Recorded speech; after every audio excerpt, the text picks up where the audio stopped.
Hello, everyone. Welcome to another episode of Football Palestine Extra. Coming to you live from a very well lit hotel room in Bilbao, the heart of Euskadi, the heart of Basque Country.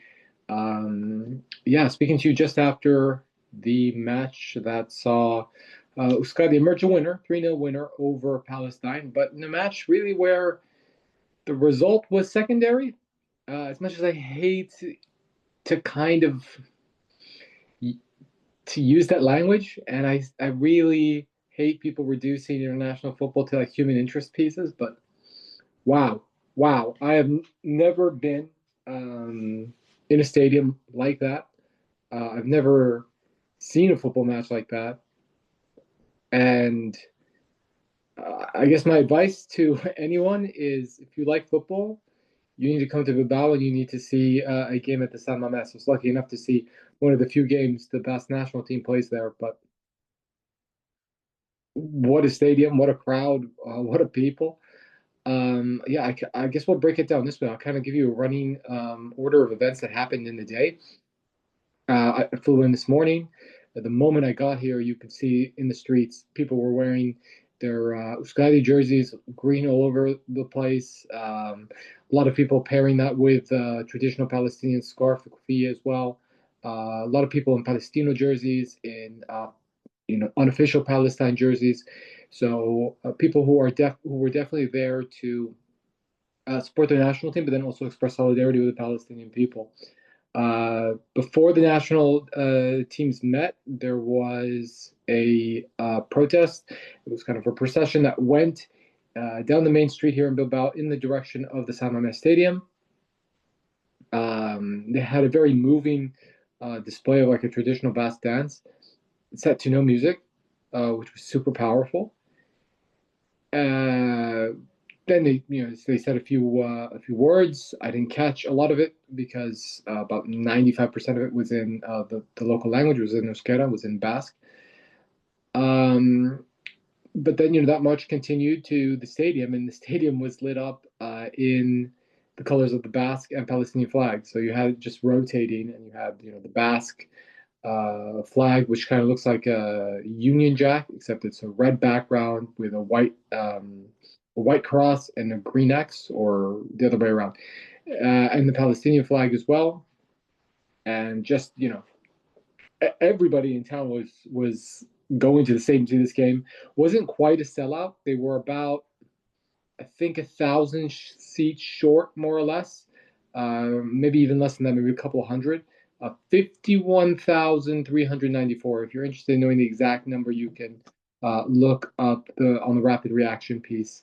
I actually noted exactly how much they said was in the stadium, but it was a lot of people. More than just the people, it was the energy. Everything about this match, from start to finish, was organized brilliantly. Uh, Palestinian players went in first for the warm ups. Huge applause. Scotty players came in, equal applause. Um, the organizers have planned it in a way that the Palestinian team would come in with white roses to commemorate children that have died.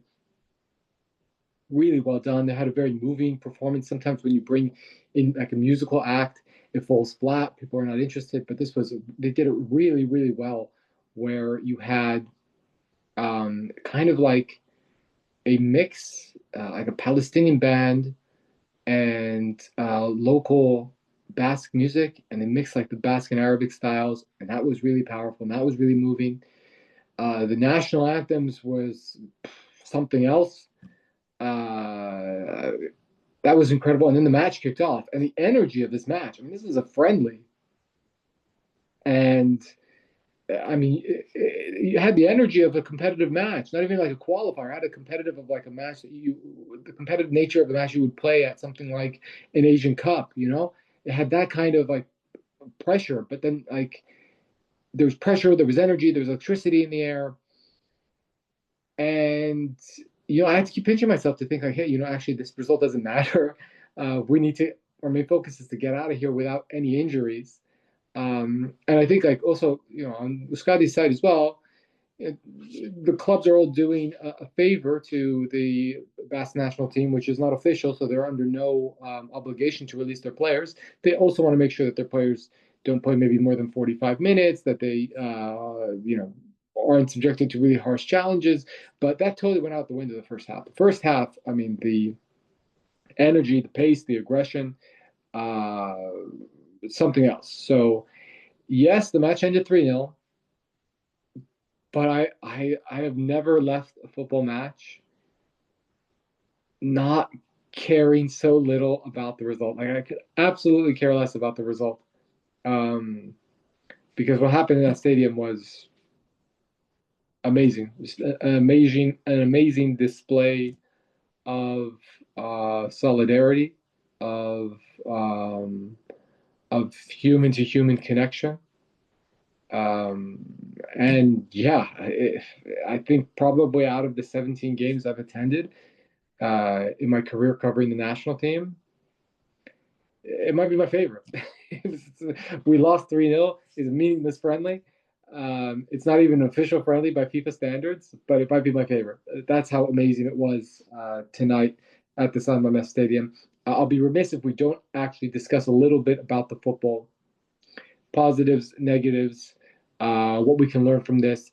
There's a quick turnaround. The national team is on a flight tomorrow morning, headed towards Barcelona. And then, yeah, they'll have 2 days training. They'll have a training tomorrow night, training night before the game, Tuesday, 6:30 p.m. local time at the Stade de Montjuic. They will play against Catalonia, which will also be a test. I think probably on paper, this Basque side is stronger, and we're kind of basing that on how famous the players are, how known they are, the clubs they play in. The Catalonian selection has a smattering of players that play in the second division in Spain.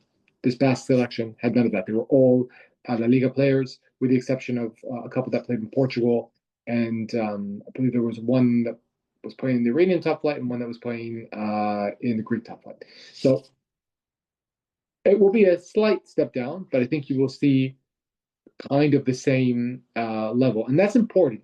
I do think that if you expose yourself to top competition, and if you challenge yourself, you're going to discover some things. You're going to discover things about your players, and you're going to know who's ready to um, to step up when the games matter, and who's maybe not ready for that challenge. And let's also kind of be clear that what we put out there tonight as a starting lineup was not the strongest starting 11 that Palestine could have fielded. There were two debutants to start with, Ahmed Al Khalid Mbris. I thought the former did give a better account of himself than the latter. I would anticipate neither one of them really playing a big role in the Arab Cup campaign. Backline, Wajdi Nabhan, Yasser Hamad, Hamid Mahajna, Masud Battat.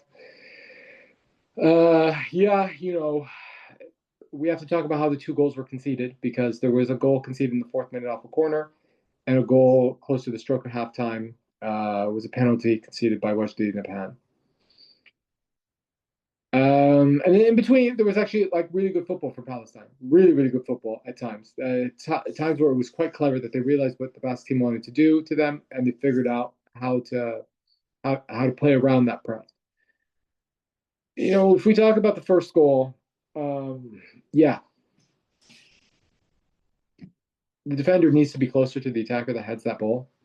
Why Yasser Hamid was a little bit off, I'm not sure. Maybe he thought the ball would be floated in a different direction, and he'd be able to kind of run and attack it. I feel like if he had stepped up a little bit closer and was closer to the attacker, he would have maybe been able to deflect that ball into safety. In general, I thought, this was actually obviously a big, big game for Yasser Hamad. I thought he had a bit of a mixed bag. There were times where he did really well in that, solid defender, putting things out for corners, putting the head on things, putting his body in the way. I thought there were other times where, obviously, on the corner, when punished, There were other times where it went unpunished, and he was maybe lucky to be playing against Gorka Gurizeta, who